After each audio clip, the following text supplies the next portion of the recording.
Salam. Bugün sizinle birlikte elimizdeki bu mənbələr əsasında Sovet İttifaqının yaranması, yüksəlişi və süqutunun o mürəkkəb hekayəsinə baş vururuq.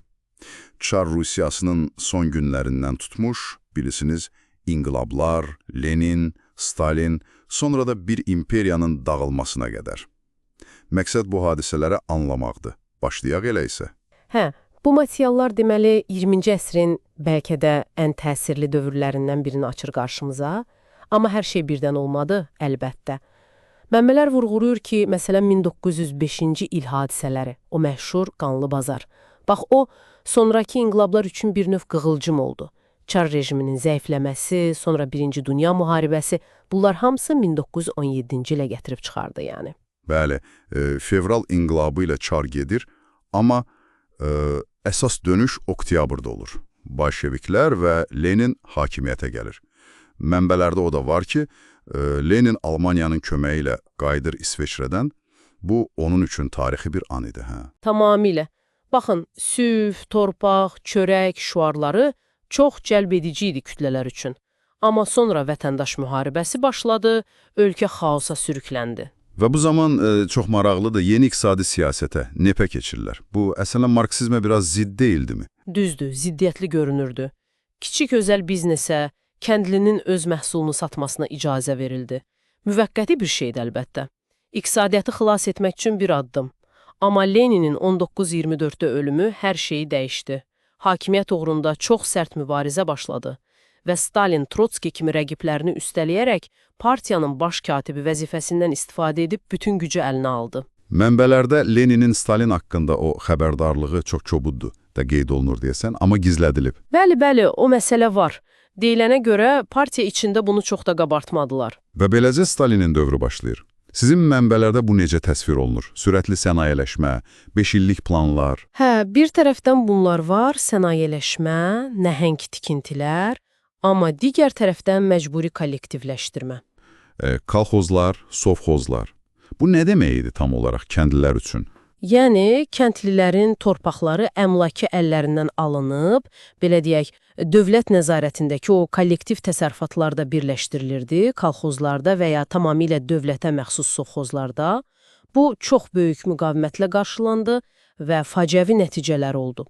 Mənbələr xüsusilə Ukraynadakı o kütləvi aclığı holodomuru qeyd edir. Dəhşətli səslənir. Milyonlarla insan. Bəli, milyonlarla. Və bunun qəsdən olub-olmadığı hələ də, necə deyim, tarixçilər arasında mübahisəlidir. Üstəlik bir də böyük təmizləmə var. 1936-38-ci illər. Stalinin öz hakimiyyətini möhkəmlətmək üçün atdığı addımlar. O NKVD-nin rolu necə idi bu işdə? NKVD, yəni Xalq Daxili İşlər Komissarlığı, bu repressiyaların əsas icraçısı idi. Hədəflər çox genişdir. Köhnə bolşeviklər, hərbi liderlər, ziyalılar, mühəndislər, hətta adi insanlar, etnik azlıqlar, milyonlarla insan həbs olundu, sürgün edildi, güllələndi. Bu, bütün cəmiyyətə yayılan bir qorxuydu. Sonra da İkinci Dünya müharibəsi. Molotov-Ribbentrop paktına baxmayaraq, Almaniya hücum etdi. Sovet İttifaqı üçün çox ağır sınaq oldu bu, hə? Əlbəttə. Mənbələr də təsdiqləyir ki, qələbənin bədəli çox ağır oldu. Təxminən 27 milyon insan həyatı. İnanılmaz bir rəqəmdir. Stalinin 1953-də ölümündən sonra nə baş verdi? Bir yumuşalma dövrü deyilir. Bəli, Xruşovun 1956-cı ildəki məşhur çıxışı ilə, yəni Stalin şəxsiyyətini pərəstişin tənqidi ilə bir yumuşalma başladı. Amma bu da uzun çəkmədi. Brejnev dövrü 1964-82 daha çox durğunluq kimi xarakterizə olunur mənbələrdə. İqtisadiyyat zəifləyirdi, bürokratiya artırdı. Bir də Əfqanistan məsələsi var, 1979-cu il. Bu deyəsən böyük səhv oldu. Çox böyük səhv. Həm iqtisadi, həm siyasi cəhətdən. Qorbaçov özü də sonra bunu qanayan yara adlandırmışdı. Və nəhayət 1985-ci il Mikhail Qorbaçov gəlir. Perestroyka və Glasnost. Məqsəd sistemi xilas etmək idi, amma əksin oldu sanki, elə deyilmi? Elə bil ki, Pandora qutusunu açdılar. Glasnost, yəni aşkarlıq, uzun müddət bastırılmış problemləri, millətçiliyi, müstəqillik istəklərini üzə çıxardı. Çernobıl faciəsi də bu dövrə təsadüf edir. 1986-cı il. Bu, Glasnost üçün bir sınaq oldu yəqin. Bəli, ciddi sınaq idi. Hökumətin əvvəlcə məlumatı gizlətməyə çalışması etimadı daha da azaltdı. Sonra Baltikyanı ölkələrdə nəğməli inqilab, Baltik yolu. Bunlar prosesi sürətləndirdi. Kulminasiya isə yəqin 1991-in avqust qiyamı oldu. O çevriliş cəhdi.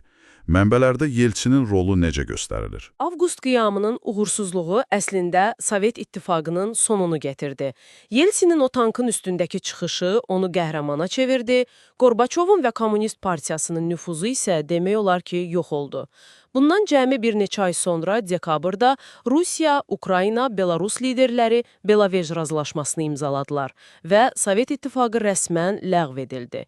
Yerində MDB yaradıldı. Qısa müddət sonra da Qorbaçov istefa verdi. Beləliklə, Çar Rusiyasının süqutundan başladıq.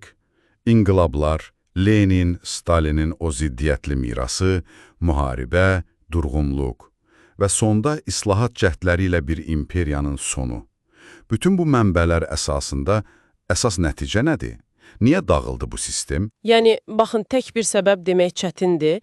İqtisadi problemlər, planlı iqtisadiyyatın səmərəsizliyi, totalitar sistemin təzyiqləri, insanların azadlıq istəyi və əlbəttə respublikalarda oyanan milli hərəkatlar.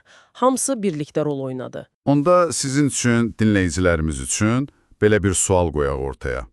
Sovet İttifaqı tarixə qovuşsa da, onun mirası nədir? Bu sadəcə uğursuz bir siyasi layihə kimi keçmişdə qaldı, yoxsa onun təsirləri istər ideoloji, istər geosiyasi, istərsə də mədəni, bugün də dünyamızı formalaşdırmaqda davam edirmi? Bax, bu haqda düşünməyə dəyər.